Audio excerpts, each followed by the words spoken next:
Okay po, magandang araw po sa ating lahat. Ang muli ang ibabahagi ko po ngayong araw na ito ay ang dasal ng sumasampalataya o Latin. Ayan po ang dasal ng sumasampalataya. Paki-screenshot na lamang po.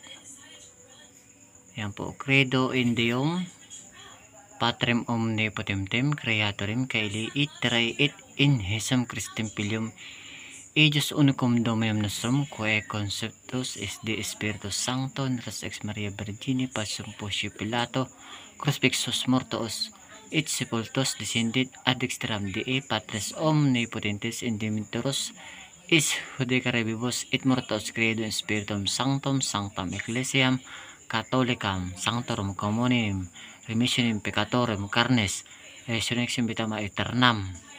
Amen. Ito naman po ang Latin ng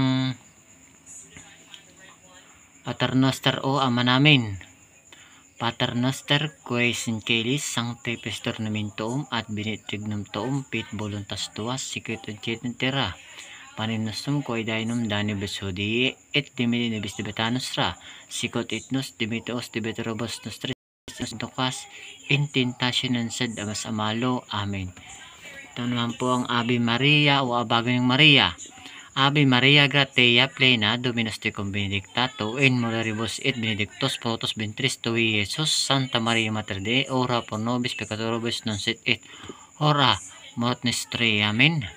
Ito naman po ang luwalhati. Gloria Patri Spiritus Santo, sicut ad principio et nunc et semper et in saecula saeculorum.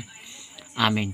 Yan po ang pamamaraan ng pagdasal, ng pangunahing dasal bago po kayo bumanggit ng anumang orasyon o pakain sa inyong mga medalyon upang ito ay gumana. Yan po ang mga dasal na aking pinapatungkol o patungkol ng pasimulaan ng aking panalangin para gumana anumang uri ng medalyon, librito, mutya o anumang uri ng bagay na inyong tinatangan. Yan po ay ni-request po ng ating isang viewers. Maraming salamat sa iyo, bro. Shout out. Ayan po, paki-screenshot nyo na lamang po para mas madali nyo maunawaan. Screenshot nyo po ang bawat orasyon o Latin. Ayan po. Okay po, maraming salamat po sa inyong panood. God bless po.